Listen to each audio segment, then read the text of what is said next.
안녕하세요. 반갑습니다. 저는 박진규 목사입니다. 여러분, 오랜만에 저희 교회에서 이제 코로나19의 유아 세례를 진행합니다. 유아 세례 받는 모든 우리 가족분들을 주님의 이름으로 축하드립니다. 이제 유아 세례를 하기 전에 잠깐 유아 세례에 대해서 간략하게 좀 설명을 드리고 또 여러분께서 일주일간 잘 준비할 수 있게 되기를 바랍니다. 우선 세례는 성부와 성자와 성령의 이름으로 물을 가지고 씻는 예식입니다. 즉 이것은 우린 죽을 수밖에 없는 죄인이었지만 예수 그리스도의 보혈의 공로로 죄 씻음 받았다는 것에 대한 표시입니다. 그래서 이것을 내적인 신앙으로만 갖고 있는 것이 아니라 외적으로 우리가 사람들 앞에서 다 인정함으로 말미암아 나는 공동체 안에서 예수 믿는 사람이다라는 것을 드러내는 것이 세례 예식입니다. 즉 우리의 신앙의 표현인 것이죠. 그래서 세례를 통해서 나는 그리스도와 함께 죽고 다시 새 생명으로 태어나서 하나님의 영원한 생명을 선물로 받은 구원받은 백성, 하나님의 자녀다라는 것을 의미하는 것입니다. 그런데 유아 세례는 그럼 무엇인가? 원래 세례는 자신의 믿음으로 세례를 받는 것인데 이 유아 세례는 좀 아이들이 어리지 않습니까? 그렇기 때문에 그 아이들로 말미암아 그 아이들의 신앙으로 말미암아 세례를 받는다. 이 부분이 참 궁금할 수 있습니다. 그래서 유아 세례라는 것은 아이가 이 가정 안에서 자라날 것이기 때문에 이 가정 자체에 사실은 세례를 준다는 의미에 더 가깝다고 볼 수가 있어요.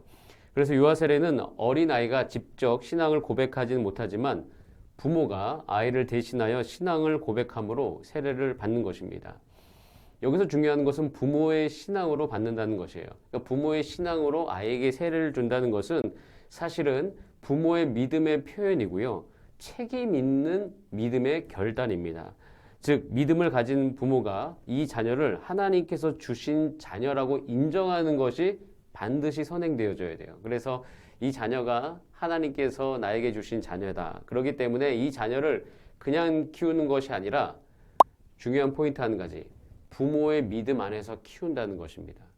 그래서 유아 세례를 받을 때에 이 부모님들은 다시 한번 우리가 생각해 봐야 될 것은 부모님들의 신앙, 즉 자신의 신앙을 다시 한번 되돌아보는 계기로 삼아야 된다는 것이에요. 그래서 내가 그 신앙을 가지고 이 아이에게 그 신앙을 물려준다는 그 믿음의 결단, 또 책임 있는 행동을 하는 것이 유아 세례라는 것입니다. 그리고 거기만 있는 것이 아니라 한 가지 여기에 우리가 믿음의 고백이 있는데 유아 세례를 주는 순간 이 아이는 하나님께서 주신 자녀임을 인정하며 하나님께서 이 아이를 양육하는 모든 과정 가운데 하나님께서 도와주신다라는 또한 믿음의 고백이 함께 들어가 있습니다. 이렇게 유아 세례는 어떤 이 아이의 믿음의 고백 이상으로 한 가정이 하나님께 드려지는 의미를 갖고 있기 때문에 이 유아 세례를 받는 조건이 있어요. 그것은 부모 중 한 사람 이상이 세례 교인, 즉 입교인이어야 된다는 것이에요. 그래서 부모님의 믿음과 신앙의 고백으로 세례를 받은 것을 기억하고 부모님께서 자녀들이 믿음과 신앙 안에서 살아가길 바라는 만큼 부모님이 하나님께 붙어 있어야 한다는 것, 이것을 꼭 명심해 주시기를 바랍니다. 제가 이제 아이를 키우고 있습니다. 저희 큰 딸은 이제 중학교 1학년이고요. 저희 작은 아들은 초등학교 2학년입니다. 이 아이를 키우면서 한 가지 배우는 것이 있습니다. 그것은 내가 부모로서 자녀들에게 줄 수 있는 가장 중요한 영향력에 대한 것인데요. 가장 줄 수 있는 큰 영향력은 저도 키워보니까, 양육을 해보니까 나의 말, 즉 부모님의 말보다는 그 부모님의 존재 자체라는 것이 깊이 깨달아집니다.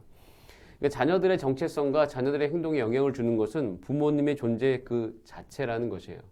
그래서 아이들이 정말 성경을 묵상하고 읽는 아이들로 자라기를 바라신다면 부모님의 존재가 성경을 읽고 성경을 묵상하는 존재여야 됩니다. 아이들이 예배를 잘 드리는 존재로 그렇게 살기를, 그렇게 자라기를 원한다면 부모님의 존재 역시 예배하는 자로서 살아가야 된다는 것이에요. 그래서 우리가 이 유아세를 받으면서 내가 부모님이 하나님 안에서 어떤 사람인가, 내가 누구인가를 먼저 한번 다시 생각해 볼 수 있는 계기가 되셨으면 좋겠고요. 그리고 제가 이제 자녀 양육을 하면서 한 가지 배운 것이 있습니다. 저는 처음에 자녀 양육을 하면 내가 정말 똑바른 사람이 되어야 되겠다라는 생각을 했어요. 부모가 정말 똑바른 모습으로 그 아이들에게 대해야 되겠다. 그런데 이렇게 생각하면 살다 보니까 두 가지 문제가 있습니다. 첫 번째 문제는 뭐냐면 내가 그럴 수 없다는 것이에요. 뭐 우리 같은 부모님끼리 우리가 이야기하는 거지만 우리 부모님도 연약함을 참 많이 가지고 있습니다. 그리고 그 연약함을 뭐 자녀들 앞에 보이기는 싫을 수 있으나 내가 그것을 가지고 있다는 것은 부인할 수가 없어요. 정말 그 연약함이 알게 모르게 다 드러나고 또 아이가 커가면 커갈수록 숨기려고 해도 다 드러날 수밖에 없는 것입니다. 제가 이때 깨달은 것은 뭐냐면 나의 연약함과 나의 부족함이 있다는 것 자체가 중요한 것이 아니라 이 부족함과 연약함을 통해서 드러나는 그 하나님의 능력이 훨씬 중요하다. 이게 보여지는 것이 중요하다는 걸 깨달았습니다. 한 예화가 있는데요. 제가 이제 아내랑 다투던 날이 있었습니다. 우리 살다 보면 다툴 수 있지 않습니까? 의견차가 있고 또 그 사람의 상태가 있기 때문에 다투었는데 이 다툼이 좀 심해졌어요. 근데 그때 마침 딸하고 아들이 다 있었는데 가족 여행 중이었기 때문이죠. 다 같이 있었는데 분위기가 참 좋지 않은 거예요. 근데 마침 하나님의 은혜로 문득 내가 기도해야 되겠다라는 생각을 했어요. 그래서 차를 멈추고 야, 우리 다 같이 기도하자. 저도 기도하고 아내도 기도하고 돌아가면서 한 명 돌아가면서 기도하기 시작했습니다. 저도 이제 회개 기도도 하고 또 아내도 또 우리 서연이 서준이도 기도를 했었어요. 근데 그러던 중에 제 마음이 바뀌어가는 것을 보게 되었습니다. 화났던 마음이 또 이게 잠잠해지고 또 내가 스스로 믿음 가운데 하나님의 통찰에 들어간다고 하니까 내가 그때 당시에 좀 예민하게 여겼던 문제가 그렇게 여기지 않게 되어지는 그런 은혜를 경험하게 되었죠. 이 계기가 사실 우리 가정 안에 기도에 대한 생각을 완전히 바꾼 사건입니다. 나중에 이제 우리 딸이 이렇게 이야기하더라고요. 제가 뭐 화를 내고 있거나 아니면 엄마 아빠하고 좀 제가 이제 서로 다투는 모습을 보면 저한테 와서 이렇게 이야기합니다. 아빠 가서 기도하고 오세요.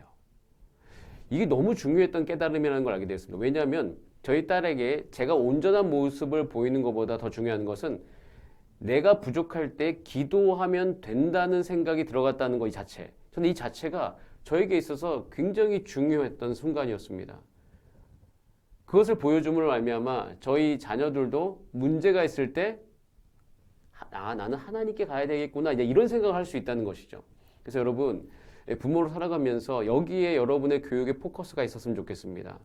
내가 연약함을 드러내든 아니면 내가 온전한 모습을 보이든 간에 우리의 온전한 모습은 사실은 이 세상을 살아가면서 있을 수 없으니 이 온전하지 못한 이 연약한 모습을 갖고 하나님께 나아가는 부모님의 모습을 보여주면서 자녀들 또한 내가 어려울 때, 내가 힘들 때, 내가 온전하지 못할 때 하나님께 나아가야 되겠다 이런 생각을 갖게 할 수 있는 그런 가정, 그런 부모님 되면 참 좋겠다는 생각을 합니다. 여러분의 가정이 여러분의 믿음과 또 하나님께 대한 그 태도와 반응으로 자녀들까지도 그런 자녀로 잘 성장해 나가게 되기를 기도하겠습니다. 여러분 삶 가운데 하나님이 드러나는 가정 되기를 바랍니다. 이렇게 이런 마음과 태도로 유아 세례를 준비해야 되겠습니다. 그리고 유아 세례 당일날은 준비할 것이 있는데요. 그것은 뭐냐면 당연히 첫 번째로는 아이의 컨디션이죠. 그래서 아이의 컨디션을 잘 유지할 수 있도록 기도해 주시기 바랍니다. 그리고 두 번째, 이 아이를 준비하고 세례 예식으로 오는 것은 부모님의 준비도 함께 가야 됩니다. 부모님도 준비해야 되고 아이도 준비시켜야 되기 때문에 아마 부모님들 사이에서 예민함이 있을 겁니다. 그래서 지금부터 일주일간 기도하세요. 당일날 다투지 않기를 위해서 기도하시길 바랍니다. 즉 여러분의 마음을 준비하시길 바랍니다. 그런 가운데서 이제 시간에 맞춰서 오셔야 되겠죠. 그래서 태영합 예배 드리시고 원래 유아 세례는 3부 예배 담임 목사님 말씀 이후에 진행이 되어집니다. 그렇기 때문에 담임 목사님 말씀이 보통 12시 20분에서 25분 사이에 끝나는데 한 5분 전에 12시 한 15분까지는 본당에 다 와 주시면 좋겠습니다. 그렇게 해서 아이들과 함께 잘 준비해서 유아 세례에 참석하길 바라고요. 유아 세례를 할 때에 담임 목사님께서 문답을 하십니다. 그 문답은 이런 문답인데요. 이렇게 물어보실 거예요. 첫 번째, 여러분의 자녀에게 베푸시는 유아 세례를 통하여 정결케 하시는 예수 그리스도의 보혈의 능력과 또한 새롭게 하시며 영원롭게 하시는 성령의 은총이 임재하실 것을 믿으십니까? 라고 첫 번째 질문이 있을 겁니다. 그때 부모님들께서는 네 라고 대답해 주시면 됩니다. 두 번째, 여러분의 자녀에게 이후로 교회의 성례의 의미를 가르치며 책임 있는 중보기도와 성경을 근거한 모범적인 경건 생활과 예배 참여를 통하여서 하나님과 교회와 이웃을 사랑하는 참 그리스도인이 되도록 양육과 훈련을 계속하시겠습니까? 라고 질문하실 겁니다. 이게 부모님의 책임에 대한 질문이죠. 여기에 대해서도 네 라고 대답해 주시면 됩니다. 세 번째 질문입니다. 여러분의 자녀가 장차 스스로 구원의 선물을 받아들이고 교회의 정회원이 될 때까지 하나님의 은혜로 교회의 가르침과 지도 아래 양육하시겠습니까? 라고 물어보시면 네 라고 대답하시면 됩니다. 이렇게 유아 세례를 받게 되어지면요, 이 아이들은 우리 서울제일교 안에서 이제 태영아부, 유치부, 유년부, 초등부, 중등부, 고등부에 이르기까지 이 안에서 신앙 양육을 받게 되어집니다. 그리고 중학교 아마 3학년인데 이 나이가 조금 작년에 조정된 걸로 알고 있는데 자세한 건 나중에 설명드리겠습니다. 중2나 중3 되었으면 이제 입교를 하게 되어집니다. 저희 기독교에 대한 성결교회는 15세부터 세례교인으로 인정하기 때문이에요. 그래서 유아 세례를 받은 자녀들은 그 중학교 2, 3학년이 되면 입교식을 통하여서 세례교인으로 인정을 받습니다. 근데 또 한 가지, 세례교인이 된 다음부터 정회원이 될 때까지는 좀 시간이 걸립니다. 왜냐하면 정회원의 자격 요건은 세례교인이 첫 번째고 두 번째는 19세를 넘어야 된다는 거예요. 그래서 이제 아이가 중학교 2학년이나 3학년 되면 세례교인이 되어지고 또 고등학교 시절을 다 보내고 이제 고등학교를 졸업하고 나면 우리 교회의 정회원이 되는 것이에요. 그래서 그런 과정들을 통하여서 아이들이 이 성인에 이르기까지 하나님의 자녀로 잘 양육되기를 함께 기도하도록 하겠습니다. 다음 주에 유아 세례인데요. 여러분 잘 준비해 주시고 이 유아 세례가 여러분의 가정에 복이 되는 그런 시간 되기를 바랍니다. 다음 주까지 잘 준비해 주시고요. 잠깐 기도하겠습니다. 살아계신 하나님 아버지, 주 예수 그리스도 안에서 우리를 하나님의 자녀 삼아 주심을 감사드립니다. 또한 우리에게 사랑스러운 자녀 주셔서 정말 감사드립니다.